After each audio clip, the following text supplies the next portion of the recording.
विकास नीति और ग्रामीण विकास से जुड़ी एक बड़ी खबर सामने आई है, जहां मुख्यमंत्री साय की अध्यक्षता में मंगलवार 23 जून को हुई कैबिनेट बैठक में कई अहम फैसलों पर मुहर लगाई गई है।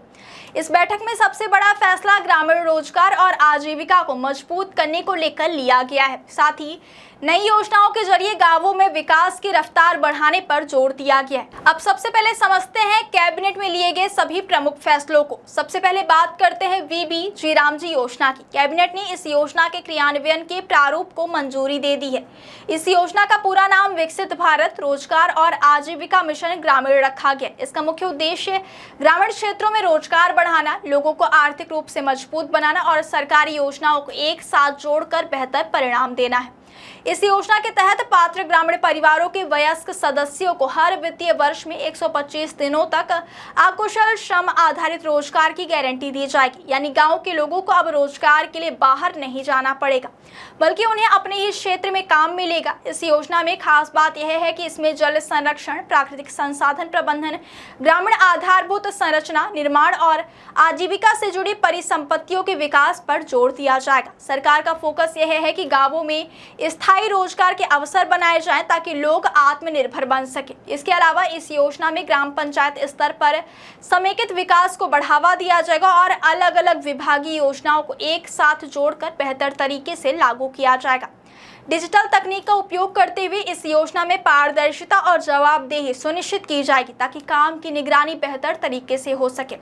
इस योजना के लिए केंद्र और राज्य सरकार के बीच 60:40 का व्यय अनुपात तय किया गया और सबसे महत्वपूर्ण बात यह है कि वित्तीय वर्ष 2026-27 के लिए राज्य बजट में इस योजना के लिए 4000 करोड़ रुपए का प्रावधान किया गया। यानी सरकार इस योजना को बड़े स्तर पर लागू करने की तैयारी में है।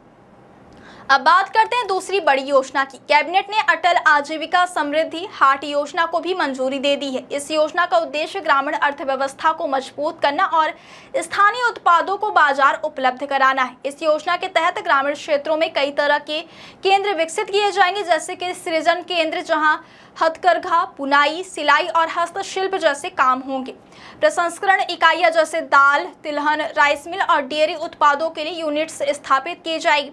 सेवा केंद्र बनाए जाएंगे जहां कोल्ड स्टोरेज, सोलर ड्रायर, कृषि उपकरण मरम्मत और डिजिटल सेवाएं उपलब्ध होंगी। इसके अलावा विपणन केंद्र और आपूर्ति केंद्र भी स्थापित किए जाएंगे ताकि ग्रामीण उत्पाद सीधे बाजार तक पहुंच सके। इस योजना का मुख्य उद्देश्य यह है कि ग्रामीण लोग अपने ही क्षेत्र में रोजगार और स्वरोजगार के अवसर पा सके और उनके उत्पादों को बेहतर कीमत मिल सके। सरकार चाहती है कि गांवों में उपलब्ध संसाधनों का पूरा उपयोग हो और स्थानीय अर्थव्यवस्था को मजबूती मिले। इस योजना के लागू होने से न सिर्फ रोजगार को बढ़ावा मिलेगा, बल्कि ग्रामीण उद्योगों को भी नई पहचान मिलेगी। कैबिनेट ने इस योजना के संचालन के लिए छत्तीसगढ़ राज्य ग्रामीण आजीविका मिशन को नोडल एजेंसी बनाया है, जबकि पंचायत एवं ग्रामीण विकास विभाग को नोडल विभाग की जिम्मेदारी सौंपी गई है। यानी अब इन योजनाओं का संचालन और निगरानी इन्हीं विभागों के माध्यम से की जाएगी।